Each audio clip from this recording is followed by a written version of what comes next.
Well, the films I like, I kind of like the fantasy aspect of like horror, like not really horror, but you know, like Canzara, those kind of films. But they're kind of obviously like quite hard to like do so. But you can replay with style as well. There was it Bunny and the Bull?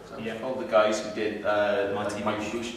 They just had lined paper and they just drew on lined paper, and that became the set. And because that's the world in which that story took place, at first what you look at is kind of like a cheesy, hokey, kind of funny set that's done like like in a primary school style of imagination.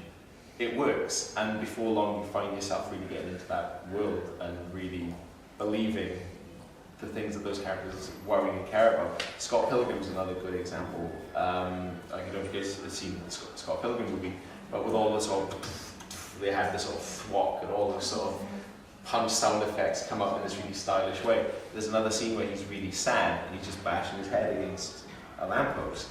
And it's brilliant because it's kind of funny, but at the same time it's really sad. It uses the world and the style, a very unique style that it creates, so that you believe when a character is going through some sort of emotional turmoil. And so you can do that. So even the fantasy stuff you can find a way to do, I think. I think with Pan's Labyrinth as well, because like it's a similar thing, just to, should they get in the characters right? I mean, because everybody's playing it so seriously as well. I think, you know, you take away all the fantasy, and I think the film would still work as a sort of a family, you know, as a sort of a historical movie. And similar thing with Let the Right One In, which I think you just watched as well. Like, you know, I think you focus on trying to find really interesting characters, and then you can the fantasy, like they ground the fantasy. I think people relate to the characters, they don't have to relate to the world. They just have to relate to the characters in that world.